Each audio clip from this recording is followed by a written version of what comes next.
এই প্রসঙ্গেই যে যেটি উপদেষ্টা আসিফ মাহমুদ লিখেছেন, আবার কিছুক্ষণ আগে বাবুল ভাই বললেন যে বিষয়গুলো তার লেখা ধরে আমি একটু কয়েকটি পয়েন্ট বলি। আরজি সংশোধন অবৈধ মর্মে হাইকোর্টের রায় ভায়োলেট করে নির্বাচন কমিশন ট্রাইব্যুনাল এই রায় প্রদান করেছেন। এই যে হাইকোর্টের রায় ভায়োলেট করে এটি একটি বিষয়। নির্বাচন কমিশন শুনানিতে অংশগ্রহণ না করায় একপাক্ষিক রায় হয়েছে, পরবর্তীতে কমিশন আপিল করেনি, এটি একটি বিষয়। এর কোনোটি কি আসলে স্থানীয় সরকারের বিষয় কিনা, মানে সে কি পক্ষভুক্ত কিনা?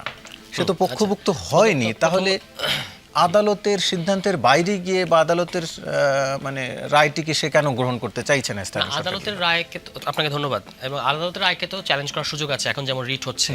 তার আগে আমি একটু অন্য একটা প্রেক্ষাপটে বলি। এটা মোটেও আজকে ইশরাক সাহেব, এই যে আপনাদের টেলিভিশনের লাইভে আমি দেখলাম, ইশরাক সাহেব মোটেও ওই মেয়র হওয়ার জন্য আন্দোলন করছেন না, এটা তিনি নিজে পরিষ্কার করেছেন। তিনি বলেছেন আমি আমার নেতার সাথে কথা বলেছি, মানে অর্থাৎ তিনি কাকে ইঙ্গিত করছেন, ইউ নো দ্যাট। এভাবে নেয়ার মধ্যে কোনো বাহাদুরি নাই, আমাকে যারা চেনে তারা জানে। এই যে একটু আগে আমার প্রিয় বাবুল ভাই বললেন যে পুরান ঢাকার অনেক লোক এই আন্দোলনের সাথে যুক্ত আছে, সাধারণ জনগণ যারা ইশরাককে পছন্দ করেন। আমরা জানি ইশরাক সাহেব এবং সাদেক হোসেন খোকা তারা যেহেতু এই অঞ্চলের মানুষ, তাদেরকে অনেকেই সমর্থন করেন।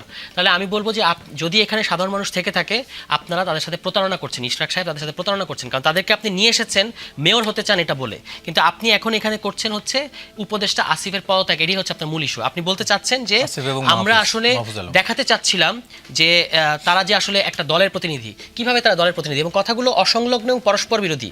তারা রেফারেন্স দিচ্ছে যে দেখেন নাহিদ তো পদত্যাগ করে তারপর একটা দলে ঢুকেছে, আপনারাও সেটা করেন।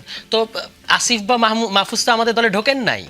তারা যদি এই দলে আসতে চান, কিংবা আসিফ কি বলেছেন যে আমি যে কোনো দলে যেতে পারি, ধরে নিলাম তারা এনসিপিতেই আসবেন, ধরে নিলাম তারা যদি রাজনীতিতে আসেন কোনো একটা দলে আসবেন, তখন তারা উপদেষ্টা পদে থেকে আসলে আপনি প্রশ্ন করতে পারেন। তাহলে নাহিদকে তো আপনি রেফারেন্স হিসেবে এখানে টানতে পারেন না, এটা কিন্তু পরস্পর বিরোধী। মূল ব্যাপারটা যেটা তারা বোঝাতে চাচ্ছেন যে আসলে আসিফ একটা দলের হয়ে কাজ করছেন, কিভাবে কাজ করছেন এটা কিন্তু তার দাবি, এটা কিভাবে প্রমাণিত, ঠিক আছে? ফলে উনি এইটা পুরো মুভমেন্টটা ইল মোটিভেটেড মুভমেন্ট, এবং এই মুভমেন্টের পেছনে উদ্দেশ্যটা হচ্ছে আসলে আসিফ মাহমুদের পদত্যাগ এবং মাহফুজের পদত্যাগ। এবং এই জন্যই তারা আরেকটা দলকে নামিয়েছেন। আমি সন্দেহ করি গণ অধিকার পরিষদকে, উত্তরের প্রশাসক দেখেন জঙ্গি ট্যাগ দেওয়া হচ্ছে, যেটা একটা আওয়ামী প্র্যাকটিস, এবং সেখানে আবার এনসিপিকে জড়ানো হচ্ছে। এজাজ সাহেবের সাথে এনসিপির কোনো সম্পর্ক নাই, তিনি এনসিপির কোনো পর্যায়ের কোনো নেতা না, কিন্তু একদিকে বলা হচ্ছে হিজবুত তাহরির, আবার আনা হচ্ছে এনসিপি প্রতিনিধি। তাহলে আপনি বোঝাতে চাচ্ছেন যে এনসিপির ভেতরে আসলে হিজবুত তাহরির আছে, যেটা আসলে ইন্ডিয়া চেষ্টা করলো মাহফুজকে ওই হিজবুত তাহরির প্রমাণ করার চেষ্টা করে। একই খেলাটা আমি নূরকে তো আমি চিনি, এটা নূরের মাথা থেকে আসে নাই, এই কাণ্ডটা অন্য কেউ করাচ্ছে। তাহলে এটা খুব গর্হিত কাজ তারা করছে, এই যে ট্যাগিং পলিটিক্সটা, আওয়ামী লীগের পলিটিক্স। এখন এখানে দেখেন, এই প্রসঙ্গে আমি একটু বলেও রাখি, হিজবুত তাহরিরের প্রসঙ্গে বেশ কিছু স্ক্রিনশট, তারপরে এজাজ সাহেবের তখনকার বিভিন্ন সময়ের মামলা, আদালতের বিভিন্ন রায়, সবকিছু তো ঘুরছে। তাহলে আপনি প্রমাণ করবেন, আপনি এর সাথে এনসিপি কে জড়াচ্ছেন কেন?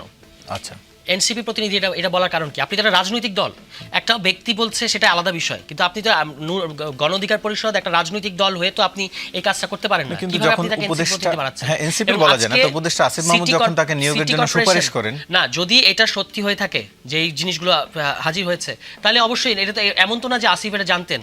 যদি এটা সত্যি হয়ে থাকে তাহলে সেটা এখন আপনি ব্যবস্থা নিতে পারবেন, ব্যবস্থা নেওয়ার তো কোনো অসুবিধা নেই। আর প্রশাসক তো চূড়ান্ত ব্যাপার না, আমরা তো বলেছি যে আপনি সিটি কর্পোরেশন নির্বাচনগুলো তো দেন, অন্তত আপনি 2টা সিটি কর্পোরেশন নির্বাচন দেন জাতীয় নির্বাচনের আগে, ঠিক আছে? এইটুকু তো দিতে কোনো সমস্যা নেই। প্রশ্নটা হচ্ছে কি, এখানে আরও বড় প্রশ্ন। আপনি দেখেন আজকে ঢাকা উত্তর সিটি কর্পোরেশন একটা অভিযোগ করেছে, কিন্তু গণ অধিকার পরিষদ একটা টেন্ডার চেয়েছে 16 কোটি টাকার, এটা না দেওয়াতেই তারা এই বিশৃঙ্খলাটা করছে, ঠিক আছে? এটা কিন্তু গণ অধিকারকে এখন প্রমাণ করতে হবে যে তারা মিথ্যা বলছে। আর যদি সত্যি হয়ে থাকে তাহলে গণ অধিকার পরিষদের বিরুদ্ধে ব্যবস্থা নিতে হবে। তারা তো আমাদের বিরুদ্ধে হাজারটা দুর্নীতির সত্য মিথ্যা অভিযোগ তুলতে থাকে, এখন তাদের বিরুদ্ধে এটা আসলো কেন? ঠিক আছে? এবং নূরের বিরুদ্ধে অভিযোগ আছে, তিনি তার এলাকার মধ্যে প্রত্যেকটা বদলি নিয়োগে তার ভূমিকা আছে। আমি ওটাতে এখন যাব না। এই মামলাটার মধ্যে গুরুতর অসঙ্গতি আছে। আমি প্রথম কথা হচ্ছে যে আপনি আরজি চেঞ্জ করেছেন। আরজি চেঞ্জ করা যায় নির্বাচনী ট্রাইব্যুনাল আইনের মধ্যে 30 দিনের মধ্যে আপনি আরজি চেঞ্জ করতে পারবেন, 5 বছর পরে করতে পারবেন না। কিন্তু 5 বছর পর আরজি চেঞ্জ করা হলো এবং 2বার আরজি চেঞ্জ করা হয়েছে। আচ্ছা, আরজি এবার কারা চেঞ্জ করেছে? আরজি চেঞ্জ করতে পারবেন আপনি যদি কাউকে পাওয়ার অফ অ্যাটর্নি দেন, আপনার এভিডেভিট যদি কাউকে দেওয়া হয়। আরজি চেঞ্জ করেছে একজন তৃতীয় ব্যক্তি, একজন আইনজীবীর একটা ক্লার্ক এসে করা হয়েছে যিনি, এবং সিটি কর্পোরেশন আইনের 32 ধারা যদি আপনি দেখেন, সেখানে কিন্তু বলা হচ্ছে যে এইভাবে আপনি তৃতীয় ব্যক্তি দ্বারা আরজি সংশোধন করতে পারবেন না 5 বছর।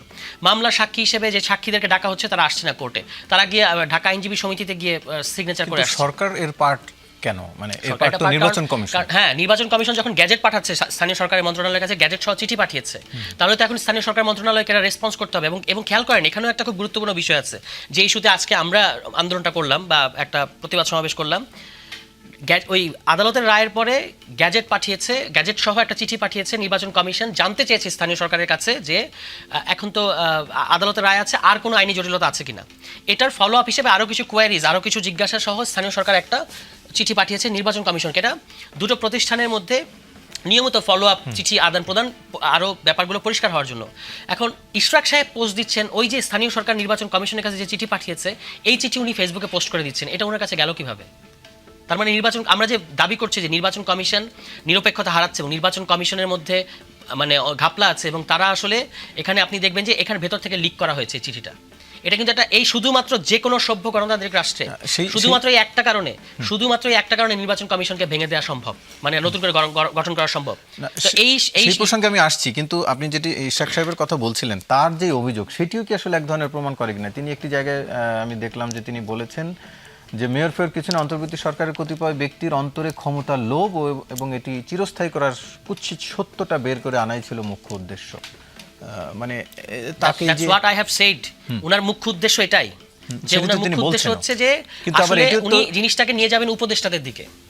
কিন্তু উপদেষ্টারা যদি পক্ষ না হওয়ার পরও চেষ্টা করেন তাকে আটকানোর জন্য, স্থানীয় সরকার তো এখানে পক্ষ, শেষ পর্যন্ত এটা স্থানীয় সরকারে যেতে হবে, কারণ শপথটা স্থানীয় সরকার মন্ত্রণালয়ে পড়াবে।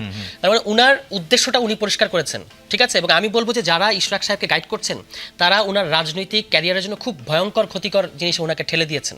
এই কাজটা তিনি করতে পারেন না, মানে আপনি ব্লাফ করতে পারেন না, এটা কিন্তু ব্লাফ। আপনি মেয়রশিপ, আপনি এটা পরিষ্কার করছেন যে মেয়রশিপটা আমার উদ্দেশ্য না, এখন তিনি বলছেন আমার বাড়িতে এসে শপথ করানোর আপেক্ষিক বিষয়, যে উনি হয়তো মনে করছেন এটা ওনার জন্য ঠিক না। তাহলে আপনি শুরুতে ওই আন্দোলনই করতেন, উপদেষ্টার পদত্যাগের দাবিতে আপনি আন্দোলন করতেন। আপনি তো পরিষ্কার বলছেন যে আমার বাসাতে এসে শপথ পড়ালেও আমি এখন রাজি হব না। ঘটনা হচ্ছে এই আপনি তাহলে জনগণ যদি আপনার সাথে এসে থাকে, আপনি আপনার দাবি অনুযায়ী, তাহলে আপনি জনগণের সাথে প্রতারণা করছেন। আপনি জনগণকে যদি বলতেন যে উপদেষ্টার পদত্যাগের দাবিতে আমি আন্দোলন করছি, সেটা কিন্তু আপনি বলে আনেন নাই।